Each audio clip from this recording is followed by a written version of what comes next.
از همون نوشتنش معلوم است که انشالله این اهل فهم است، اهل علم است.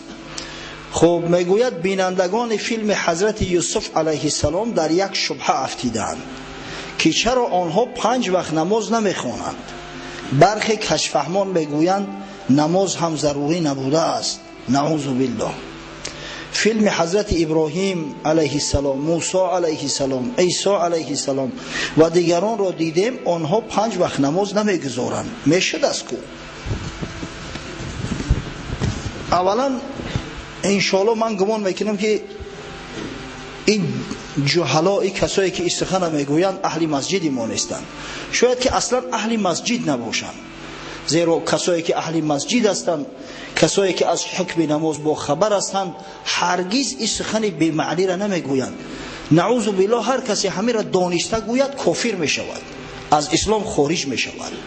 زیرا فرضیت این 5 وقت نماز با امر خداوند متعال است و جمیع مسلمانان در فرضیتش اتفاق کرده اند و یکی از بناهای اسلام محسوب می شود و هر کسی که این کار کند نعوذ بالله او کافر می شود.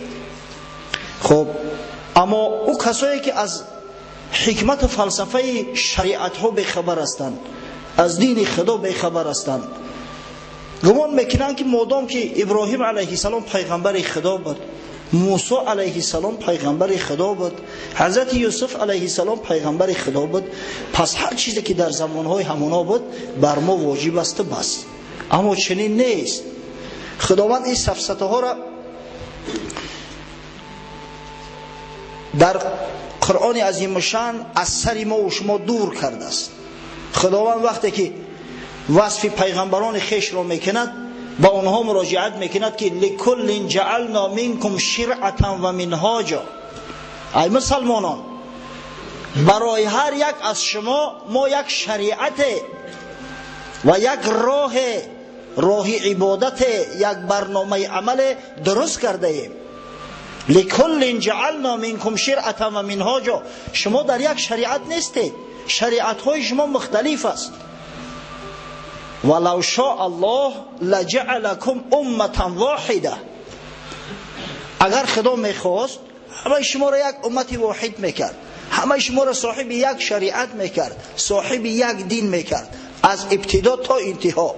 ولکن لیبلوکم فیما آتاکم. ولیکن خداوند متعال می آزمایه شما را، امتحان تو میکنه در همون چیزی که برای تو عطا کرده است که تا کدام درجه به حکم پروردگار شما مستقیم هستید. فاستبقوا الخیرات. پس در خیرات، در عمل نیک به همدیگر مسابقه کنید. سخن پروردگاری بزرگ است در قرآن عظیم شان. وقتی که شرح میدن، وقتی که کتابای تفسیر میبینیم لکل جعلنا منکم شرعة و منهاجا، از برای هر کدام از شما ما شریعت و برنامه عمل درست کرده ایم. مفسرین کرام میگویند یعنی که خداوند متعال از برای یهود یک شریعتی را جور کرده بود، شریعت موسی علیه السلام دیگر است. برای نصرانی ها شریعت دیگری را جور کرده بود. غرض از شریعت چیست؟ یعنی انمو راه و طریق های عبادت پروردگار. مثلا یکیش عبادت خدا را به شکلی میکرد، شخص دیگرش به دیگر شکل میکرد. پس شرط نیست که نماز در همه یک خیل باشد، با یک شکل باشد، با یک قاعده باشد. این نمازهای 5 گانه‌ای که ما و شما میخوانیم، این رکوع و سجده و خضوع و قعده هایی که ما داریم، هدیه خداوندی به امت محمد صلی الله علیه و سلم است. فراموش نکنید برادرای عزیز. 5 وقت نماز بر محمد صلی الله علیه و سلم و بر امت او از شب اسراء، شب معراج که سال 10 بعثت پیامبر صلی الله علیه و سلم بود فرض گردانده شد. تا او وقت 5 وقت نماز فرض نبود. وقتی کتابو را میخوانیم، کتابای شرحه، گفتن میشود که عادتا مسلمانان 2 نماز میخواندند. یک نماز قبل از طلوع آفتاب، یک نماز بعد از غروب آفتاب. یکیش نماز صبح بود، دیگرش نماز شام. 2 رکعت نماز میخوندن. این 5 نماز نبود. وقتی که خداوند متعال حبیبش محمد صلی الله علیه و سلم مهمان خیش خواند، دعوتش کرد، وقتی که در عرش اعلی پیامبر صلی الله علیه و سلم به مصاحبت خداوند متعال مشرف گشت، خداوند این نمازها را براش فرض گرداند. اگر یادتون باشه وقتی که قصه معراج رسول الله صلی الله علیه و سلم با شما میکردیم، همونجا بیان کردیم که پروردگار حق سبحانه و تعالی از برای حبیبش محمد صلی الله علیه و سلم و از برای امتی بزرگوار 50 نماز فرض گرداند. 50 نماز. بعدا هر باره با پافشاری حضرت موسی علیه السلام رسول الله صلی الله علیه و سلم التجا میکرد، نزد خدا بازگشت میکرد، تا اینکه عاقبت الامر خداوند 5 نماز با 5 نماز مبدل گرداند و به حبیبش محمد صلی الله علیه و سلم مراجعت کرد: یا محمد صلی الله علیه و سلم انه لا یبدل القول لدی، گفت قول من، سخن من تبدیل نمی‌یابد.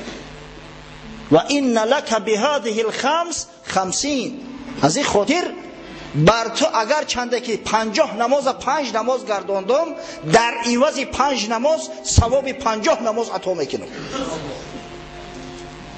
این از سال 10 بعثت جناب سرور عالم صلی الله علیه و سلم فرض گشته است. زمان حضرت یوسف کی بده مردم از برای خدا؟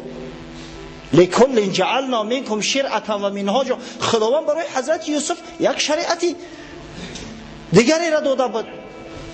اصلا حضرت یوسف صاحب شریعتی نو نیست. شریعت یوسف علیه السلام شریعت ابراهیمی است. حضرت یوسف پیامبر مرسل نیست، نبی است. همچنانه که یعقوب پدرش نبی بود، همچنانه که اسحاق باباش نبی بود، رسول بابا کلانش ابراهیم علیه السلام است که صاحب شریعت بود. و حضرت یوسف هم طبق شریعت حضرت ابراهیم خلیل عبادت میکرد. همون عبادتی را که خدای تعالی براش فرض گردانده بود همون را انجام میداد. اونا را اگر خدای تعالی این نمازی را که برای ما داده است میداد، به دل جان با یک شادی و خرسندی این را انجام میدادن. آخه در باره فضیلت نماز ما با شما ساعتهای طولانی گپ زدیم، دیگه حجت به گپش نیسته. نمازی که هم راحت روحانی برات بخشه، هم راحت جسمانی برات بخشه.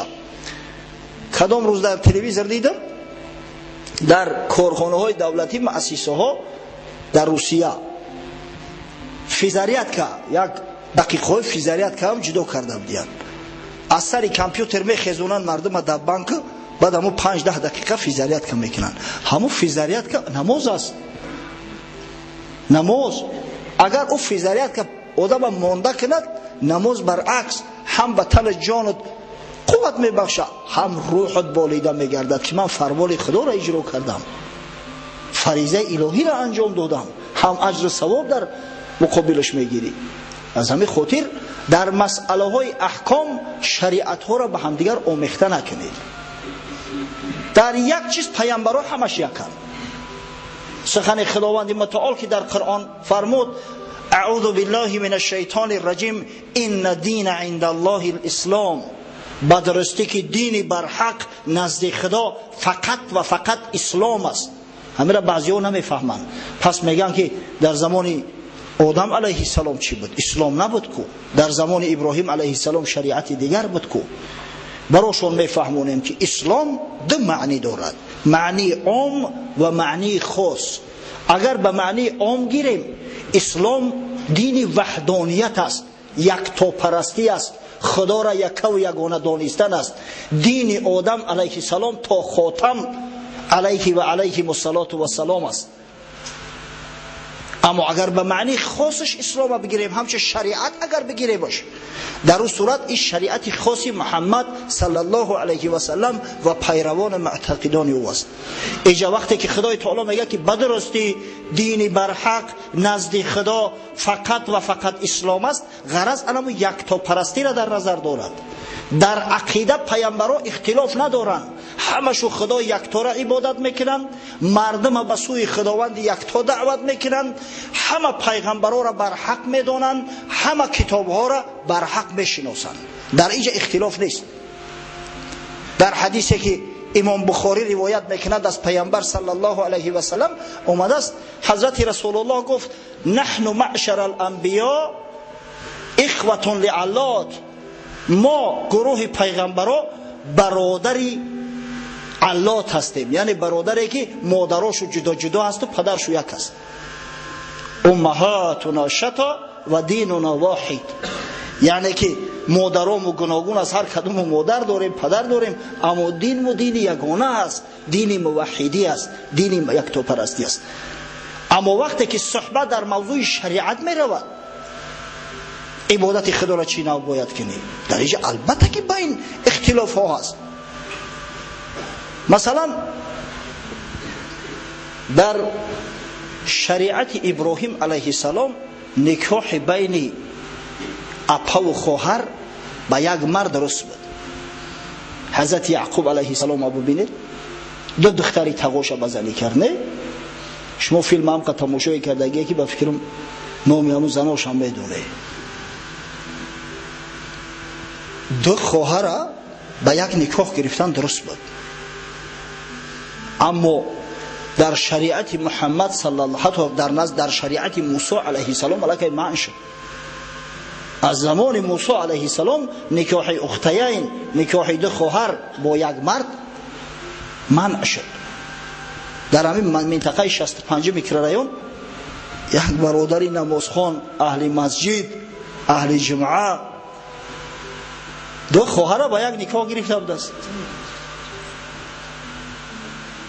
همه داملاشون را گفتیم که مرده که خوب بخی نمازخوان بود است، تو خبر نمیکنی که زنا کرده است این جوان مرد، به هر دش زینای حرام کرده است، عمل حرام کرده است. میگه در این موضوع خطیش گپ زدیم، میگه همین موضوع خطی من چق نکنی. سبحان الله، چخیل چق نکنی کاری حرام؟ برای اون که این زنا براش حلال گردن باید یک نفرش طلاق کنه تا زمانی که عدت اون زن نمیگذرد به همون زن اولش معامله و مناسبت براش حرام است. عیدش که گذشت 3 حیض که دید بعد با زن خودش معامله کرده میتونه، تا اون زمان به هر دو زن زنا کرده است این مرد.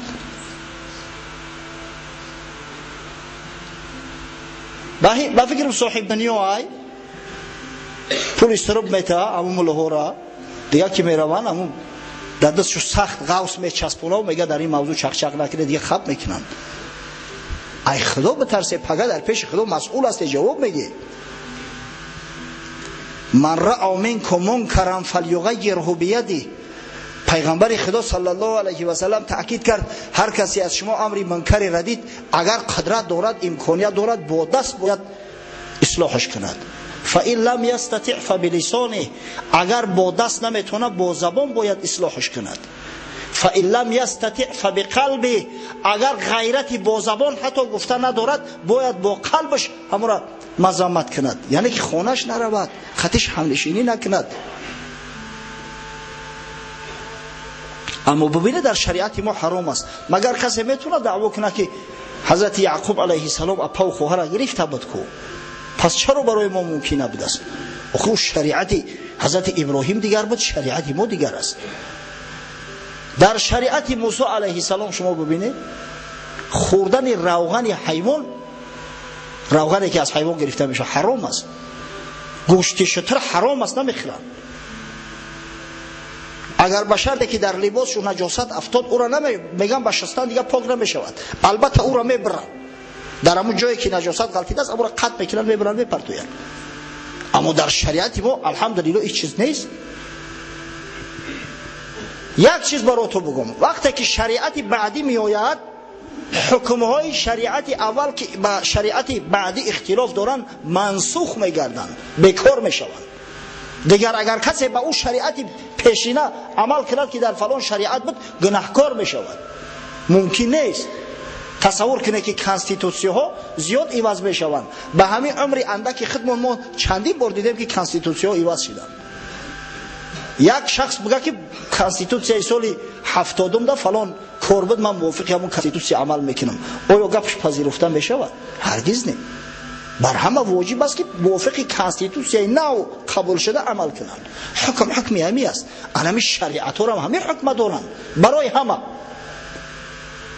ولی بعضا ما را مذمت میکنن شما اهل کتاب فلان میگویید بسم الله میگویید. ما هیچ شو نمیگیم. واقعا شریعت گفته شو، خدا گفته شو، پیغمبر گفته شو.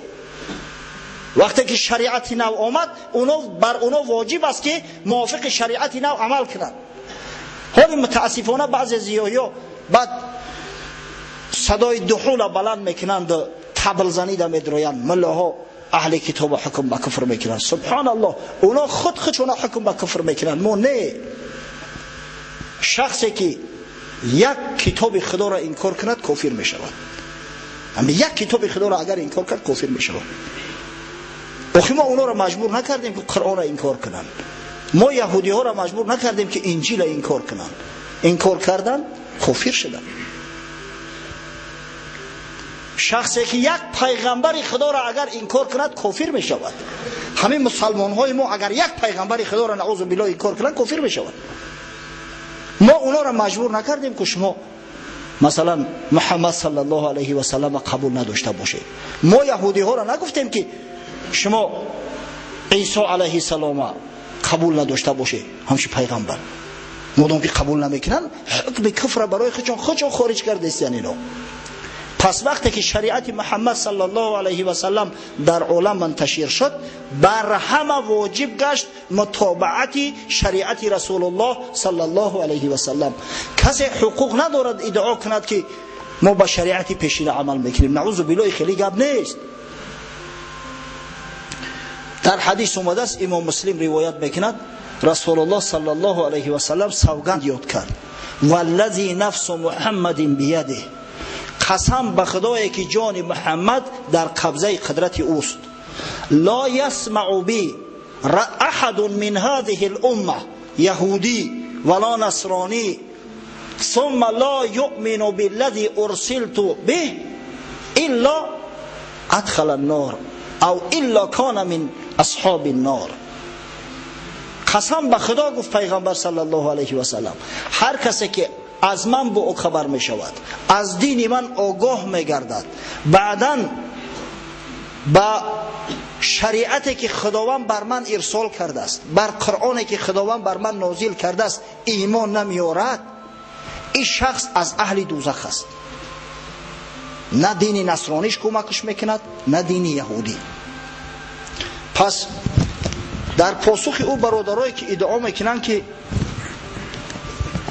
مقصد در دیگر شریعت ها نه به دست مهم نیست، که ما میگوییم که برادرای عزیز، شما معتقد پیروی آخران شریعت در دنیا، آخران پیغمبر در دنیا محمد صلی الله علیه و سلم هستید، موافق انمی شریعت بر ما واجب است و با تمام مردم عالم واجب است عبادت کردن خدا. یعنی همون نمازی که امروز یهودی ها میخوانن، راست استاده و خدا تکان داده، یا عبادتی که نصرانی ها در کلیساشون میکنن، همه اینو منسوخ شده است. اینو پیش خدا پذیرفته نمیشه. بر اونا واجب است مثل ما نماز خواندن، شریعت ما را قبول داشتن، به حکم اسلام عزیز عمل کردن. و من یبتغی غیر الاسلام دینا فلا یقبل منه و هو فی الاخره من الخاسرین. و خداوند حکمش صادر کرده است در قرآن، هر کسی که غیر شریعت اسلام شریعت دیگری را اختیار کند از او پذیرفته نمی شود و او از زمره خاسرین، از زمره اهل دوزخ محشور خواهد گشت. خب